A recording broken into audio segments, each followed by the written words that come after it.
A buyer obtained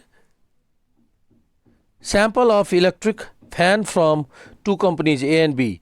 He got these samples tested in his laboratory for length of life in a number of hours. Following are the results. एउटा company A को लागि अर्को company B को लागि त यो what would you conclude as to which supplier fan are more uniform? त कुन कम्पनीको सप्लायर कुन सप्लायरको फ्यान मोर युनिफर्म छ के को हिसाबले त लेन्थ अफ लाइफको हिसाबले यसको डिसिजन गर्नु छ। त दुईटै कम्पनीको लेन्थ अफ लाइफको फ्रिक्वेन्सी डिस्ट्रिब्युसन दिएको छ, दुईटै कम्पनीको सिभी क्याल्कुलेसन गर्छौँ यहाँ है त। तब सल्युसनमा सबभन्दा पहिला for company A, for company सबभन्दा पहिला calculation for company A, company A को क्याल्कुलेसन गरौँ। सबभन्दा पहिला कम्पनी ए को पहिला फ्रिक्वेन्सी डिस्ट्रिब्युसन लियौँ। फ्रिक्वेन्सी डिस्ट्रिब्युसन यहाँनिर length of life, length of life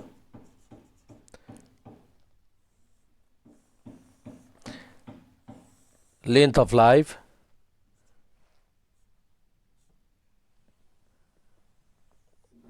(600 to 800), 800 to 1000, 1000 to 1200, 1200 to 1400, 1400 to 1600। यो हाम्रो भयो लेन्थ अफ लाइफ। अब यसपछि कम्पनी ए को number of electric fan, company A को लागि माथि लेखि नै सकेका छौँ। Number of electric fan, electric fans frequency कति दिएको छ 20, 32, 52, 52 अनि अगेन 20, 16। अब यसपछि mid value, mid value x, mid value calculation गरौँ कति हुन्छ यो 600 प्लस 800 डिभाइड बाई 2 त 700, 900, 1100, 1300, 1500, 1300 अर्को छ 1500। ल यसपछि डी ड्यास, डी ड्यास भनेको एक्स माइनस एजुन मिन कति छ 1 2 3 4 5 त एजुन मिन कुन लिने 1100, 1100 upon class size 200, D dash भयो। अब एफ डी ड्यास, डी ड्यासमा 0 1 2 -1 -2 यो त सबैजनालाई थाहा छ, मिन क्याल्कुलेसन गर्दै जाँदा हामीले गरेको थियौँ। अब एफडी त 1 एफडी भनेको यो 20 इन्टु -2 40 -32 0 20 र 32। सर यो क्लास साइज दियो भने डी ड्यास निकाल्ने हामीले यहाँसम्म जाने हामीले मिनमा पनि स्टेप डेभिएसन क्लास इन्टरभल नदिएकोमा डी मात्रै गरेथे नि हो। डी ड्यास क्लास साइज कति बेला डी ड्यास गर्ने जब कन्टिन्युअस सिरिजमा डी ड्याससम्म जाने, डिस्क्रिट सिरिजमा त्यहाँसम्म पुग्ने डी सम्म मात्र, किनभने त्यहाँ डिभाइड गर्ने फ्याक्टर देखिँदैन। D dash square, D dash भनेको डिभाइड गरेपछि डी ड्यास गरिदिने, डी ड्यास स्क्वायरमा के गर्ने एफडी इन्टु डी 80 32 0 20 र 64। यो कति बेला यो डी ड्यास प्रयोग गर्ने कन्टिन्युअस सिरिजमा सधैँ यस्तो गर्ने। अब टोटल एन कति भयो त यहाँ टोटल कति छ, कतिवटा number of electric fan total कति छ एडिसन गरौँ त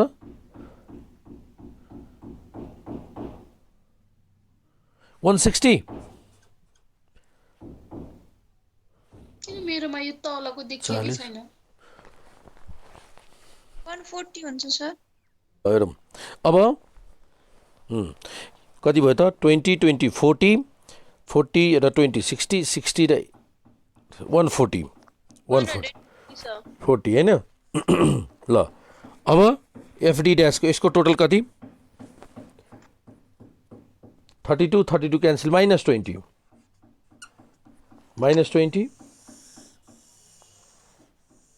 -20 अनि यो कति हुन्छ यो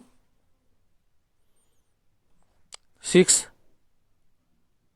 196 196 ल त यहाँनिर हामीले के कुन कुन भ्यालु प्राप्त गऱ्यौँ त क्याल्कुलेसन गरौँ त अब यसको मिन क्याल्कुलेसन गरौँ मिन लाइफ x1 कति भयो त x1 बार equals to assume a plus summation f d dash by n into h a कति छ assume mean 1100 f d dash 20 minus 20 upon n 140 into h h is 200 ल calculation गरौँ अब 1100 plus minus minus अनि 400 by 14 त्यो भयो 100 upon 7 कति हुन्छ यसको आन्सर फाइनली भन यसको आन्सर कति 1071.43 107 point answer 1071.43 71.43 भयो हैन ल अब यसपछि मिनको भ्यालु त आयो अब स्ट्यान्डर्ड डेभिएसनको भ्यालु क्याल्कुलेसन गरौँ अब सर 1 मिनेट मैले यति मिनेट दिएँ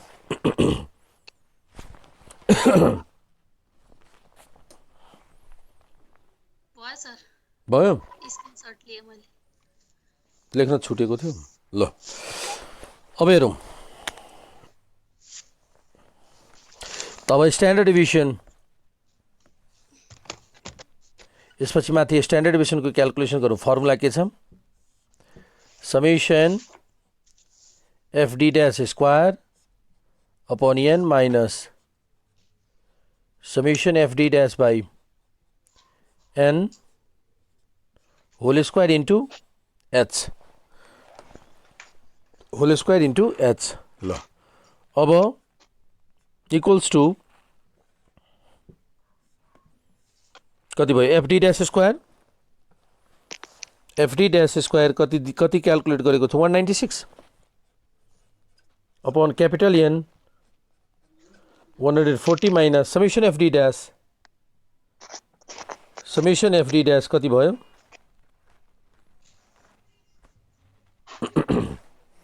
summation F D dash 20 by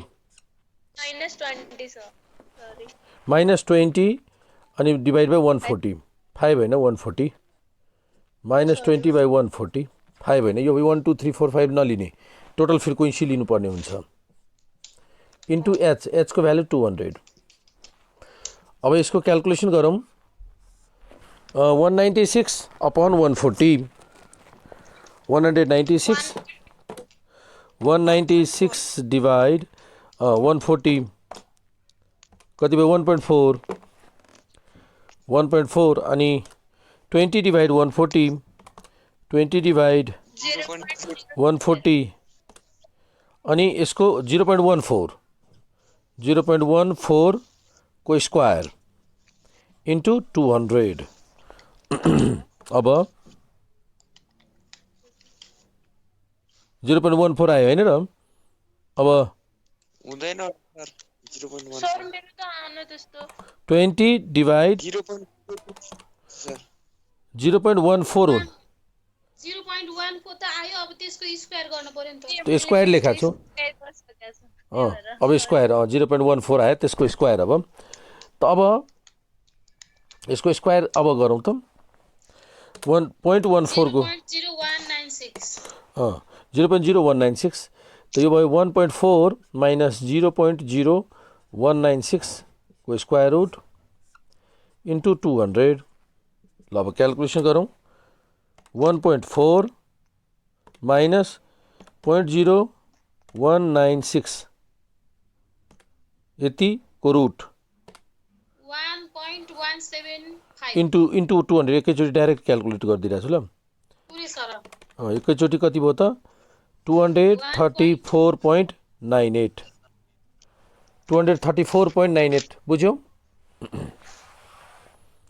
234.98 हुन्छ ल स्ट्यान्डर्ड डेभिएसन भयो 34.98 98 यो भयो 200 किन भएको इन्टु 100 एच हुन्छ नि एचले डिभाइड गरेको छौँ नि यहाँ डिभाइड यहाँ एच त्यही भएर इन्टु 100 एच मल्टिपल गर्ने स्टेप डिभिजन प्रयोग गरेका छौँ किनभने अघि हामीले डी ड्यास प्रयोग गर्दा एक्स माइनस ए मात्र गरेको थिएनौँ एचले पनि डिभाइड गरेको थियौँ त्यही भएर अब एचले डिभाइड गर्दा इन्टु एच गरिदिने र इन्डिभिजुअल सिरिजको जुन डाटा लिएको थियौँ हामीले त्यो क्यालकुलेसनमा चाहिँ एचले डिभाइड भएको थिएन त्यही भएर हामीले यहाँ एच मल्टिप्लाई गरेको थिएनौँ त्यस्तो त्यो फर्मुलामा यहाँ डिभाइड गरेको छौँ डी ड्यास प्राप्त गर्नलाई क्यालकुलेसन गर्नलाई सो यहाँ यसले मल्टिप्लाई गर्नुपर्ने हुन्छ अब यसबाट सिभी क्यालकुलेसन गरौँ सिभी एक्स भनेको एसडिएक्स अपन सिभी एक्स1 यो एक्स1 को है एक्स1 एसडिएक्स1 अपन मिन एक्स1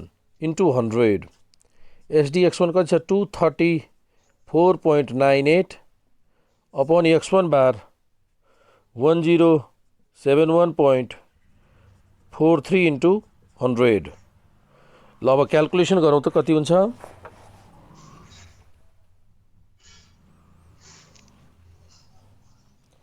कति भयो यसको क्यालकुलेसन डिभाइड गर्दा क्यालकुलेसन गर्नुहोस्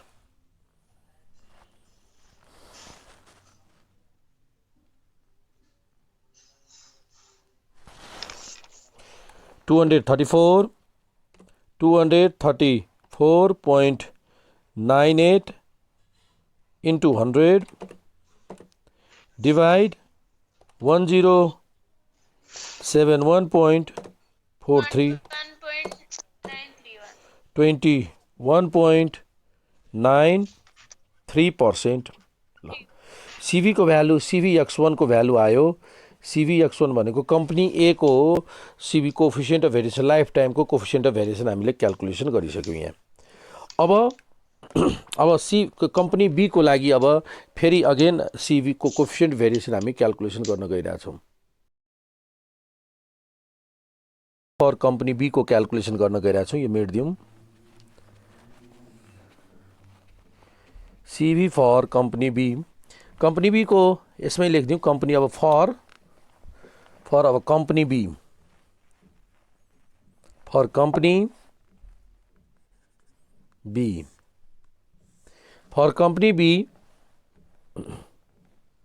ल अब हेरौँ कम्पनी बी मा हामीसँग लेन्थ अफ लाइफ दिएको छ र फिरको नम्बर अफ फ्यान्स चाहिँ फरक छ नम्बर अफ फ्यान्स लिउँ त कति छ नम्बर अफ फ्यान 6 20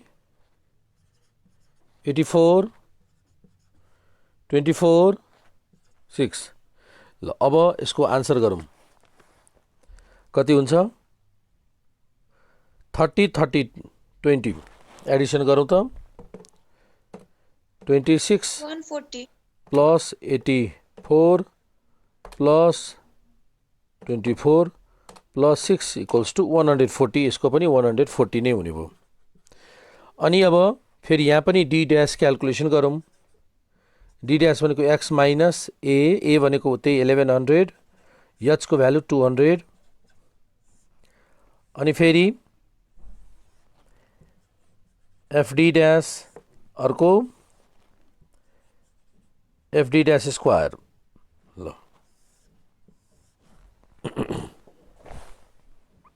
अब डी ड्यास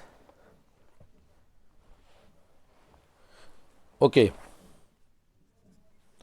कति हुन्छ D dash x minus A by H so x कति भयो 0 1 2 minus 1 minus 2 f d dash भनेपछि f into d dash 12 20 into minus 1 minus 20 0 24 12 फेरि f d dash square 24 20 0 24 24 अब यसको टोटल क्यालकुलेसन गरौँ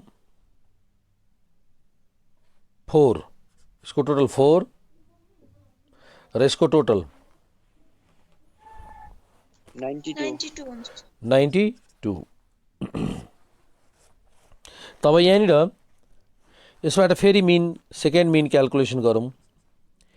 A plus summation F D dash by n into h र यसको calculation कति भयो त. A assumed mean is 1100 plus summation F D dash 4 upon 140 into h. H को भ्याल्यु 200. ल अब क्यालकुलेसन गरौँ यसको. डाइरेक्ट लेख्न सक्छौँ.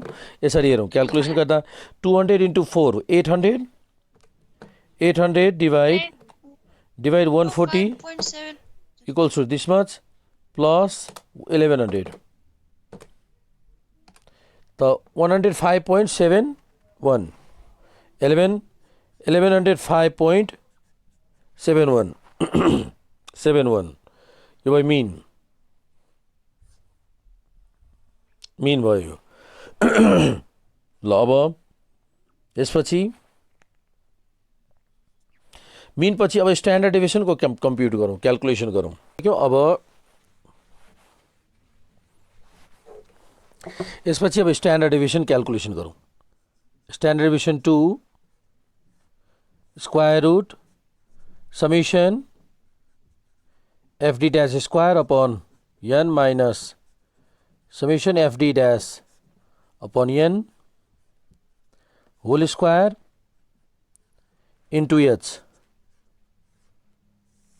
एफ डी डैश स्क्वायर को भ्याल्यु 92 यो 92 N is 140 minus summation F D dash 4 upon 140 whole square H is 200 equals to calculation अब गरौँ. 0.65619 फाइनल होइन सर त्यो 92/140 के ए 90 162 आउँछ. ल यसको भन त 92 बाई 140 0.65619 6561 619 त 62 यसको होइन सर होइन त मिटमा 0.657 0.657 57 अनि यसको 0.0081 00 0 होइन अझै एउटा 0 अनि 81 तीनवटा जिरो. पोइन्ट पछाडि तीनटा 0 ल भयो सर इन्टु 200. अब एकैचोटि सब्ट्र्याक्ट गरेर रुट गर अनि 200 ले मल्टिप्लाई गर्दा कति आएको छ फाइनल 162 162 पोइन्ट कि भयो पोइन्ट छैन सर त्यति हो ल मेरो त्यति आयो. ल सिग्मा 2 भयो यो है सिग्मा 2.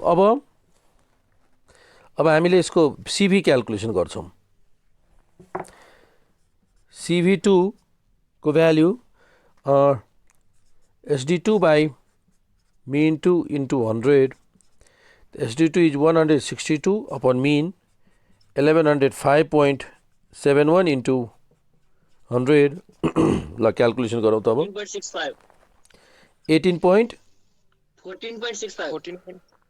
14.65 ल सिबी यति पर्सेन्ट भयो 14.65% हुने भयो. अब डिसिजन गरौँ यसको. अब कन्क्लुजनमा हियर CV1 कति छ. CV1 भनेको कम्पनी ए को CV क्यालकुलेसन गरेको छ हामीले 21.92% एन्ड CV2 को भ्यालु यहाँ हामीले क्यालकुलेसन गरेको छौँ 14.65%. Here CV1 is greater than CV2 भनेपछि कसको कम CV छ CV2 को कम छ. lifetime of this shows that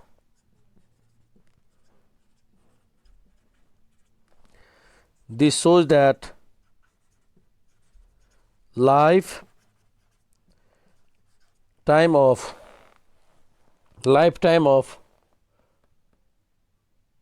electric fan of electric sir यो कन्क्लुजन सिभी जसको कम छ है त्यसको रिलेटेड डाटा मोर के हुन्छ भन्दाखेरि युनिफर्म हुन्छ, समान हुन्छ। सिभी कम भन्नुको कम भेरिएबिलिटी, समानता बढी। त त्यही लेख्न लागिरहेछौँ। के को समानता बढी? त डाटा केसँग सम्बन्धित छ? केसँग सम्बन्धित छ? त लेन्थ अफ लाइफ। के को लाइफ? त नम्बर अफ इलेक्ट्रिक फ्यानको। त इलेक्ट्रिक फ्यानको लाइफ। त इलेक्ट्रिक फ्यानको लाइफको डाटा के छ? Electric life time of electric फ्यानको लाइफ समान छ। कुनमा बढी समानता छ? जसको सिभी कम छ, CV2। त CV2 भनेको कम्पनी बी को फ्यानलाई CV2, कम्पनी बी को लाइफ टाइमको फ्यानलाई CV2 मानेको छौँ है। त this shows that life time of electric fan कसको? Fan of company B is more uniform. Uniform भनेको समानता। बढी समानता कसकोमा छ? जसको सिभी कम छ। त सिभी कम कसको छ? त life time of electric fan 2 को कम छ सिभी। सो सिभी कम भएकोले मोर युनिफर्म भयो। यही डिसिजन गर्नु थियो है। लेखेको छ question, what would you conclude as to which supplier fans are more uniform for length of life? त हामीले के लेख्यौँ?